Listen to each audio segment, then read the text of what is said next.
jungle. What a wonderful place. The Makuma jungle. We hate the Silvery race. It means that Moth is getting all up in our space. My dog is looking at me like I'm crazy. He's got a point.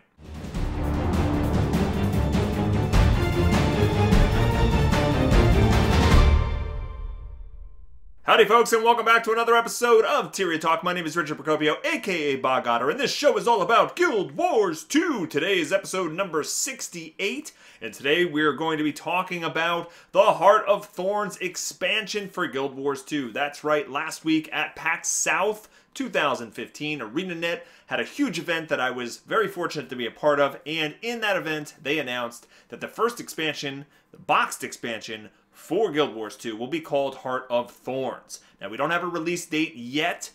We do know that the beta is going to start soonish, and that there's going to be, the first time it's going to be playable to the public is going to be at PAX East in Boston, which will take place the first week of March this year.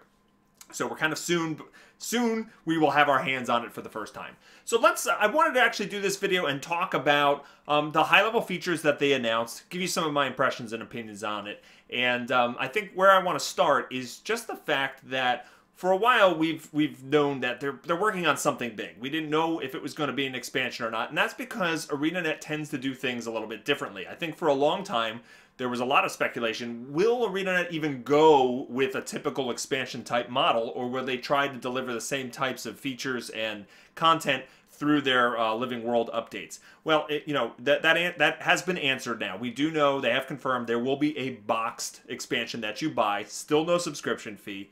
There will also be digital versions as well, and we don't have any word on a collector's edition or anything yet, so that hasn't been announced.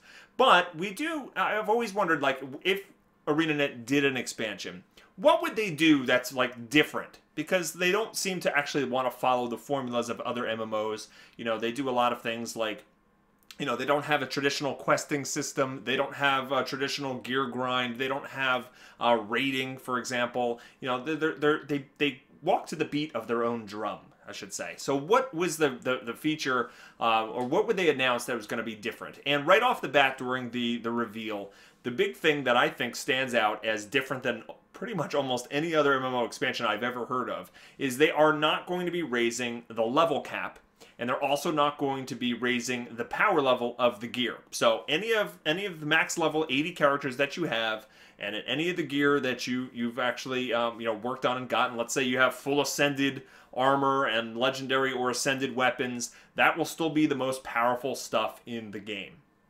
And your reaction to that, especially if you're not used to Guild Wars, might be like, ugh, why would they, ugh, ugh, ugh. You might have all of those phlegmy sounds coming out of your throat.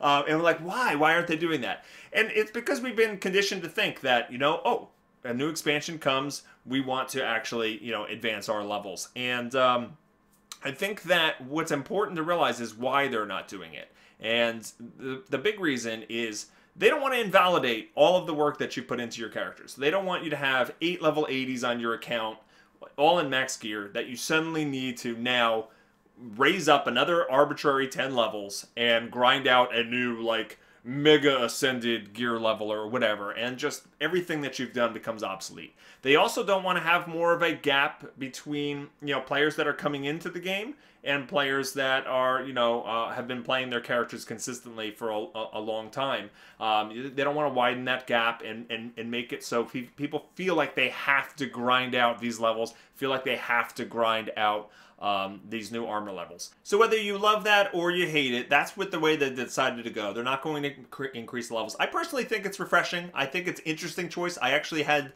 dinner with the ArenaNet devs, and I talked to Colin Johansson specifically about this, and I said I think it's brave. It's brave for you guys to stick to your idea of the game in light of the fact that from the press round that's going to be, press is going to be putting out a lot of articles and hyping this expansion as we lead up to the launch of it. And one of the things that really kind of will sell or get people to click on articles and get people to buy the game is if you say something like 10 new levels or 15 new levels of advancement, and they're not going to have that headline.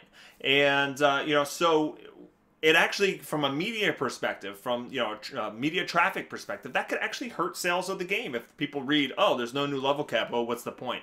So I think understanding why they actually went to do that, and that the fact that they know their player base is a good testament that they're sticking to what they think their game is about, and not necessarily what's going to sell boxes. And for anybody who never played Guild Wars 1, the expansion packs that they put out for Guild Wars 1, they didn't raise the level cap in that either. The level cap was 20, and in each one of the expansions, they had content for levels 1 to 20. You could start a brand new character in the expansion, and you would just go 1 to 20 in that expansion. And so it kind of fits with what Guild Wars is all about. Okay, the next topic I want to talk about is where we're going and what are we going to be doing. And this is a little bit story-wise. So it should be no surprise if anybody who played through Living World Season 2, at the end, the Pact, which is basically the world's army, sailed on their airships into the west, and they attacked the Maguma jungle.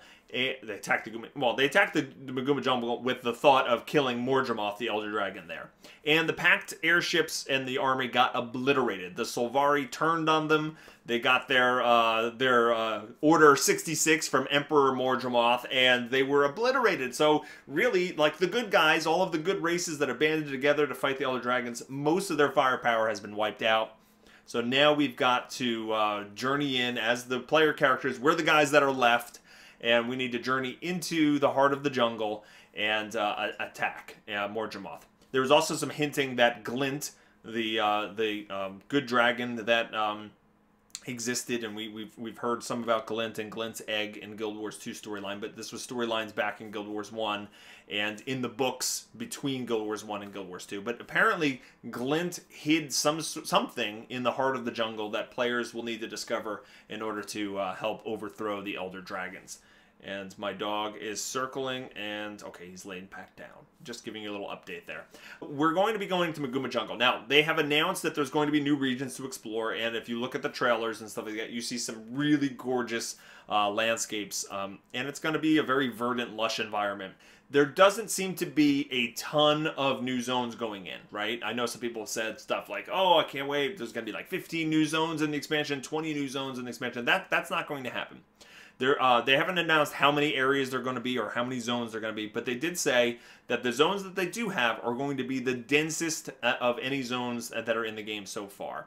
And for example, you will have, each of the zones will have multiple layers. It's going to be very vertical. There's going to be a canopy layer at the top of the trees where you can kind of explore the treetops and explore the airship wreckage that has crashed on the top of the jungle. There's also going to be a ground floor, which is like the ground. And then there's going to be an area like underneath the surface where the roots of the trees are. So there's going to be like an underground exploration. So if you think about a huge zone, like a jungle zone that has 3 different areas of exploration, there might be, a handful of new zones or new areas like that. And I think this is another interesting topic. I personally am not bothered by this. I think as long as the content in those zones is rewarding, I think if the content in those zones is fun and it takes time to complete, and really if you look at a zone like the Silver Wastes and the reward structure and the events and the stuff that people can do in that zone, leading all the way up to the Vine Wrath or the Pac-Man maze that's in there, or the events with the Breach. And then the reward system in there with the bandit chests and stuff like that. There's a lot to do there, and it's kept players interested. Compare that kind of zone design to South Sun Cove. No one goes to South Sun Cove. They try to avoid it at all costs, right? We go there for guild missions sometimes when we get the crab toss or the crab rush. Every once in a blue moon, we might kill the Karka Queen there, but there's really no big reason to stick around. The events there are lackluster. There's almost zero reward for doing so. And so I think if you compare that South Sun Zone, which was early development, versus the more recent Silver Wastes, if they enhance what they do in the Silver Wastes, make it bigger zones with 3 multiple layers, and really kind of go with that kind of design philosophy, then I think it's okay if there's only a few zones. But I think what's interesting, and I also said this to Colin, that you know, when people are looking at an expansion and they're going to be reading a gaming site about or a magazine article about what is in this expansion, they want to see, oh, okay, how many new levels are we going to be going to and how many new zones are they adding? And if they read the article and say, oh, no new levels and only like 3 new zones or what have you, that is not, again, it's not going to be like this traffic you know, gaining you know, hype train kind of thing. But I really think people need to kind of ignore those numbers and wait to see the content itself and jump in. So I think it's a brave move. You know, time will tell if it's the right move. But again, I like the fact that they kind of stick to what they feel is best for the game, and they're not just going to go for, oh, you know, 100,000 new zones and 50 million new weapons and all that kind of stuff. You know, they're not just going for headlines there. So let's talk about some of the features that are in the game. We're not going to be gaining new levels. So what kind of advancement are we going to have? Are our characters just going to stay the same? And the answer to that is no. So they have unveiled the mastery system. Well, we don't have a ton of information on it yet. We're going to be getting some blog posts deep diving into all these topics, and I'll probably be making some videos when we do have more information on them. So the mastery system is a way to kind of, it's an account-bound feature, so you don't have to do it for every single character. And it's going to kind of work like the world versus world progression, right? The ranks that you get points, and you can spend them in specializing on different things. But they're going to take some lessons learned in world versus world, and then they're even going to be enhancing the world versus world ones as well. But there's going to be a mastery system which is more PvE focused. And so, for example, you can get a mastery point for getting map completion in these new zones that they're adding. And there's going to be other challenging ways to gain mastery points, probably by fulfilling some difficult collections or achieving or getting an achievement. Some of them are very difficult to get from what they explained. And you're going to be able to unlock abilities. One of the major abilities that they said that you're going to be able to unlock is the ability to hang glide. Yes, hang glide through the forest. And the trailer just blew me away when there was a bunch of player characters running away from, you know, a rolling dragon, and they jump off a cliff and you think they're dead, and then they all fly up with these hang gliders, and you're like, yes. And you're going to be able to improve your ability to hang glide so that you can eventually fly into these wind currents, and the wind currents can take you to different parts of these maps and explore different regions that you don't have access to unless you level up your hang gliding. I think this is super. I think players are extremely excited about it. So that's one of the things you can get with Mastery. I think another one is the ability to penetrate the bark skin of the Mordrum creatures that we're going to be encountering. So something to penetrate the defenses. So it's going to be the type of thing that there's going to be creatures or areas that you're just not going to be able to beat or make much make much progress on, where it's going to be very challenging without actually having mastery points assigned to ripping the bark off of these creatures.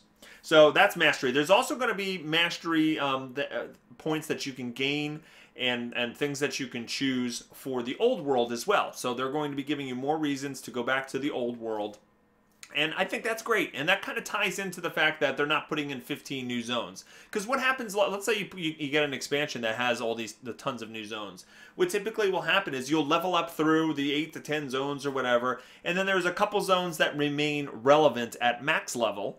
And then the rest of them just become these barren wastelands of content that you maybe do once or a couple times if you have an alt.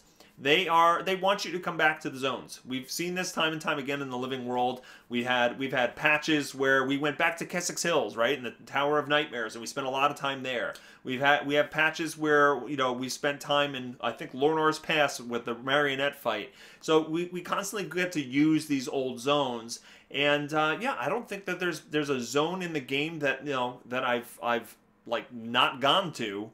You know, whether I'm doing it for guild missions or living world content or whatnot, they try to reuse that content. It's smart. It's smart. It makes it feel like it's a living, breathing world, that it's alive. So if they add like 3 new zones and they really fill content in it, and then they constantly make you go back to these areas and do new things as part of the living world, well, that's great. I think that's better than having more zones and that become vapid and empty after a time. But I digress. So, mastery system is going to have, there's going to be some old world implications and some old world ways to get them. And then there's also going to be new, more jungle related mastery type stuff. Now, they did confirm that stuff like the hang gliding is going to be jungle only. So they're not going to have that in all the old world zones.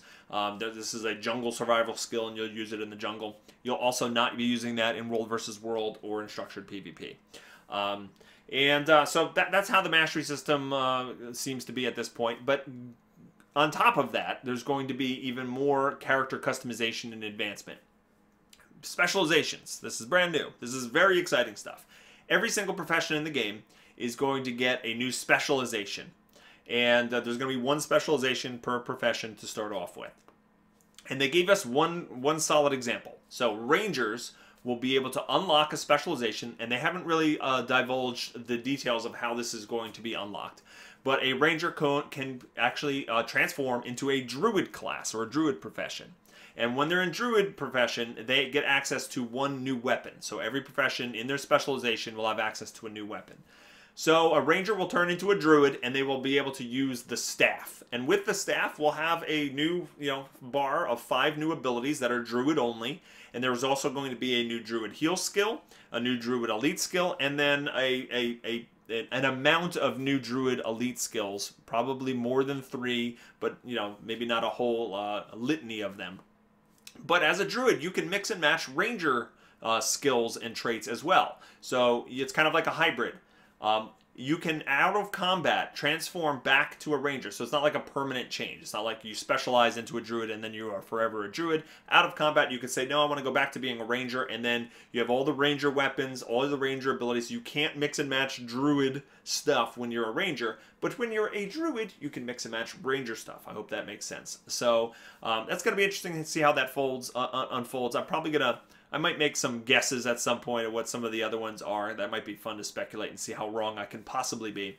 The other thing that they mentioned is the Necromancer specialization, we don't have a name for it yet, will be able to use great swords, which everybody's been speculating for a long time that they would enable great swords for Necromancers because Marjorie Delacroix is starting to train. She's a necromancer. She's starting to train in being able to use Belinda's greatsword, and Traherne is a necromancer, and he uses a greatsword. So it has been long predicted that eventually necromancers would be able to use them, and now that is confirmed. And if you look at the trailer for Heart of Thorns, it does seem to be an engineer.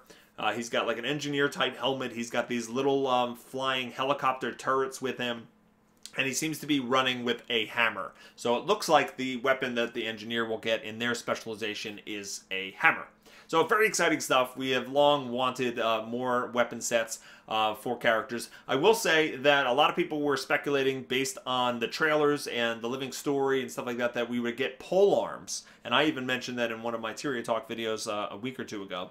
I talked to Colin about it. He said that was the art team having fun.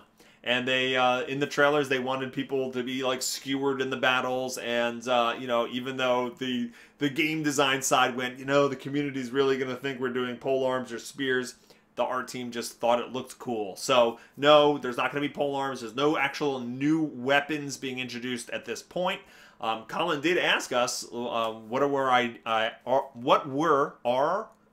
ideas. Wow, I can't spit that out. What were our ideas for new weapons we'd like to see in the game? I answered great axes. I would love to have a great axe. I think most people would love to have a great axe. I'd like to have a great axe on my Norn. And I also answered that crossbows would be kind of cool as well. He thought those were interesting ideas. So maybe someday. The next thing I want to talk about is a brand new profession. So we are getting a brand new profession, which surprised me. We're getting a Revenant. So Ritlock Brimstone, early in Season 2, jumped into a portal to the mists when he was doing a ritual to try to cleanse Ascalon, and his sword, Sahathan, it's back here, flaming sword. It fell into this pit, into this portal. He jumped in after it. We haven't heard from him since. Well, they've been teasing images of Ritlock coming out with a blindfold over his eyes, looking kind of different type of armor. And it is confirmed that Ritlock is becoming the first Revenant, wielding the power of the mists. And I guess we're going to learn from Ritlock as players how to become this profession. brand new heavy armor class. They are going to they're going to channel the spirits of the, of old heroes of old. So people who are really into the lore of Guild Wars 1, they're going to be able to summon ancient power, and it's going to give a nod to a lot of the important NPCs from the past. So that's going to be really cool to see how that develops. So we don't know a ton about the Revenant yet. Like I said, they are heavy armor wearing. They will have a specialization of their own. That has been confirmed. We don't know what that would be either. But it's just really cool. I think everybody, everybody and their grandmother is going to want to have a Revenant. I've seen a lot of feedback that, oh, they're adding only one profession, so everyone's going to be one. Well, yeah, everyone's going to want to have a Revenant. That's just a given. But over time, after the Revenant is, not the new hotness anymore, we're going to, then the player base will go back to the characters or the professions that they feel most comfortable with, and it'll even out. This happened in World of Warcraft with Death Knights. There were Death Knights everywhere. I made Death Knight be my main character, and you know what? 6 months after the launch of Wrath of the Lich King, there were a lot less Death Knights around, and certainly, a normal amount of Death Knights that wanted to actually do raids and stuff like that. So, relax about the, oh my god, there's going to be too many Revenants. That will fix itself over time. So that is super cool. There are no new races going into the expansion. I know a lot of people have been asking for a long time, when are we going to get the Tengu? When are we going to get the Quaggan? When are we going to get the Kodan? And it looked like we were going to get a new race before a new profession based on some older interviews. But talking to Colin at PAX, basically, verified what I kind of thought, and that is races are a lot harder and more time-consuming to implement than professions, and they are also less impactful, right? It is mostly a cosmetic thing. So, when you think about adding a new race, you're going to have a new character creator, right? You get to customize the look of this character. You will have the ability to go through, if they do it the same way as other races, you can have a new starting city and a new personal story, new starting area that does that does level 1 to 3, but also a new personal story that goes through the first 10 or 15 levels or so. And then and then it's just okay, you have a couple elite skills for that race, racial elite skills or racial skills that you just won't use because they are inferior. And they have to be inferior, otherwise it will be oh, okay, everybody has to play an Asura because the racial abilities are the best in the game. So it's a lot of work. You have to reskin every weapon and armor to make sure that it fits that new model for the player race. You've got, like I said, you've got to do the voiceover work for that, and then figure out how it ties into the personal story. So it's a lot of effort, and it's not that players don't want this, and it's not that they will never do this, but when you think about the impact on the game, it is a lot smaller than adding a new profession, whereas a new profession actually has mechanics and abilities that tie into it, and in the PvP side, it shakes up the meta and the composition a little bit, the team compositions, and I think it does add more to the game. Not saying I don't want races, I just understand the decision to go with a profession over a race. Hopefully eventually we will get new races in the game. But I know that there's feedback saying that, hey, I want a new race to go with my Revenant. I would like that too, but I also understand the decision that's being made with that. So, speaking of PvP, let's talk about what's going on with PvP. There is going to be a new PvP game mode. This is a long requested thing. People got tired of every map being just control points. So there is a new PvP game mode called Stronghold. It looks like you're going to be attacking and defending a stronghold, and inside the stronghold there is going to be a guild leader, I forget what they call it, guild king, guild master kind of guy, NPC that you're trying to kill. But their goal of this game mode is it's an assault, and it's not going to take a long time. It's not going to take it's not like world versus world length or anything like that. It just keeps going. It is going to be comparable to the other maps. but they wanted to make it so that there are other objectives to do besides like killing other people and capturing game modes. So there's going to be a supply resource that you can use to hire heroes to help defend or attack. There's going to be some siege weapons that you can use with this resource, with this supply resource. So there's going to be an emphasis on different types of tactics and how do you get to the Guild Lord. I think that's what it is. Yeah, Guild Lord. I don't know, what did I say before? Doesn't matter. So yeah, I'm excited to see more about it. Again, we don't have a ton of details, but there has been some data mining of the map of this before, so you can do some research if you want to look at that. But yeah, I think players are really excited about it. I sat with Chronic Gamer and Jebra, who are big PvP guys at the event, and they seemed super excited about it. And they also announced that there's going to be guild teams that are going to be ranked on a leaderboard. So if you form a PvP team with your guild and you know, you perform very well, you can see how you stack up in the world versus other guilds. So we can really see who is the best guild at PvP. So that is super excited. I know there's some people that like guild versus guild and can see some tie-ins with this, you know, being able to actually have a guild team. So that's another cool feature for PvP. On the world versus world side, we're getting a new Borderland map. Colin says quite plainly that it is the most gorgeous map that they've ever created and that he is absolutely blown away with what they've done with this. I can't wait to see it. It's going to go into the rotation in some way, shape, or form with the other existing Borderland maps, and they want to make sure that it has some sort of impact, a stronger impact to the actual world versus world experience. They said that they've learned a lot of things. They're going to be doing some fundamental changes to how world versus world works in general, but they're not ready to announce anything like that. But this new map, they told us a couple things. There's going to be areas of the map that you want to control. There is like an Earth temple or an Earth base that you want to control, and if you control all the important areas around the Earth temple, then the rocks and such will actually and buildings and whatever will rise and help defend themselves when the attackers come.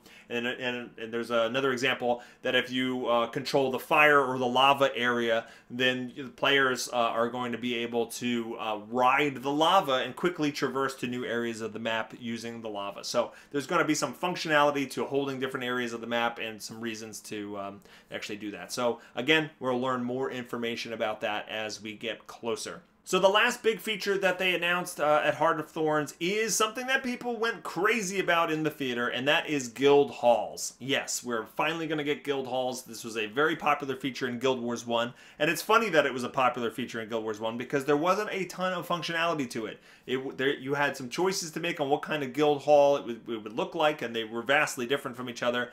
But in general, once you had your guild hall, you can meet there with your guild, and there were some vendors there that you can interact with, but that was basically it. So people could throw parties and do events and different things, but it sounds like the Guild Wars 2 version of guild halls is going to be have much more functionality to it. So it's going to be something that you work together as a guild to unlock. I did ask, and I believe I remember the answer correctly, that I'm like, are you going to use existing influence or anything like that for guild halls? And he said that no, it was going to be more like guild achievement-based things you work on towards your guild to unlock different features in the guild hall. And again, we don't have a lot of information about this. Stay tuned. And but it does sound like that it's going to be a place for your guild to meet, a place for your guild to organize events, a place for your guild to get together right before they start guild missions, and a place for your guild to get together and tackle challenging group content. So I don't know exactly what that all means, but it sounds like to me that, hey, if your guild works together and they unlock certain achievements as a guild or whatnot, you might unlock the ability to do a new type of guild mission or a new guild challenge or a guild boss or a guild dungeon or something like that.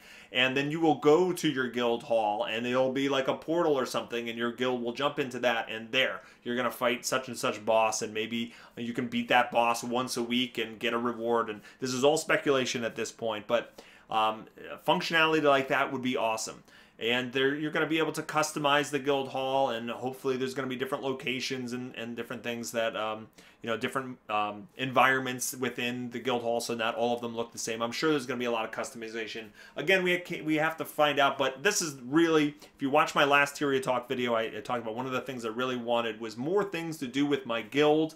I'm not completely satisfied yet because I don't know what this means. They didn't say like a major feature was going to be guild dungeons or guild bosses, and that's really kind of what I want. But maybe that's all wrapped into this guild hall thing. At the very least, I know that my guild can get together for more than just guild missions, and we're going to work together to unlock the features of the guild hall, which should be a lot of fun. So I'm super excited about finding out more of that. So those are the major features that they have announced for Heart of Thorns. Of course, there's room for minor features and stuff like that. But if there is any big thing that you've been waiting for and you didn't hear it in this list, that they have gone on record saying these are the major features that are going into Heart of Thorns. They also mentioned during the event that this will be the first Guild Wars 2 expansion, so they're probably already thinking about multiple expansions or down the line. I just hope we don't have to wait 3 years in between them, or 2.5 years, based on the time frame right now. But that's going to wrap things up. What are you most excited about for Heart of Thorns? And I know there's a lot of new players coming into the game now, and there's also players that took breaks and are now getting re-interested in it. If you have taken a long break from Guild Wars 2 and are trying to get back up to speed, I do have a series of Guild Wars 2 Boomerang videos. I think I'm up to 5 different ones now that'll help you get caught up. Now, some of the older Boomerang videos have some out-of-date information, so as you watch them, you'll see a progression there, and I'll probably be making more of these videos as we go forward to try to catch people up to speed on what they missed. But I will put a linky on the screen for that playlist so you can go watch those 5 videos. And yeah, that's going to wrap things up. I hope everybody enjoyed this video. If you did, I'd appreciate you hitting like and favoriting and sharing this video with your friends. And don't forget to subscribe for more Bog Otter videos going forward. I hope everybody has a fantastic day, and I'll see you next time. Take care.